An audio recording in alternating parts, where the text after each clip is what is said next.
Some of the best opportunities to learn are the moments in which we are perplexed, those moments in which you begin to wonder and question. These moments have happened throughout history and have led to some truly amazing discoveries. Take this story, for example. There once was a fellow named Archimedes. He was born in 287 BC in the city of Syracuse in Sicily. He was a Greek mathematician, physicist, engineer, inventor, and astronomer. One day, Archimedes was summoned by the king of Sicily to investigate if he had been cheated by a goldsmith. The king said he had given a goldsmith the exact amount of gold needed to make a crown. However, when the crown was ready, the king suspected that the goldsmith cheated and slipped some silver into the crown, keeping some of the gold for himself. The king asked Archimedes to solve the problem, but there was a catch. He couldn't do any damage to the crown. One day, while taking his bath, Archimedes noticed that the water level in the bathtub rose and overflowed as he immersed himself into the tub.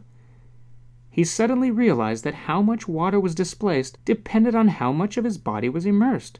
This discovery excited him so much that he jumped out of the tub and ran through the streets naked, shouting, "Eureka!" which comes from the ancient Greek meaning, "I've found it!" What did he find? Well, he found a way to solve the king's problem.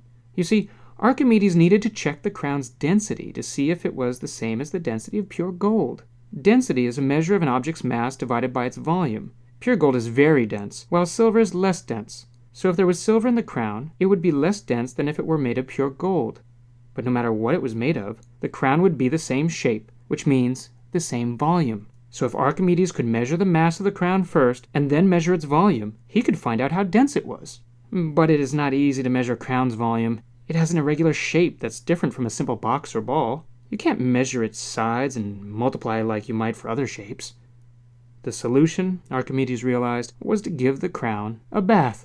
By placing it in water and seeing how much water was displaced, he could measure the volume. Then he'd calculate the density of the crown. If the crown was less dense than pure gold, then the goldsmith most definitely cheated the king. When Archimedes went back to the king and did his test, the story says, he found that the goldsmith had indeed cheated the king and slipped some silver in.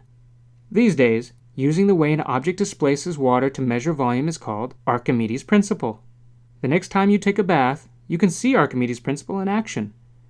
And maybe you'll have a genius idea of your own.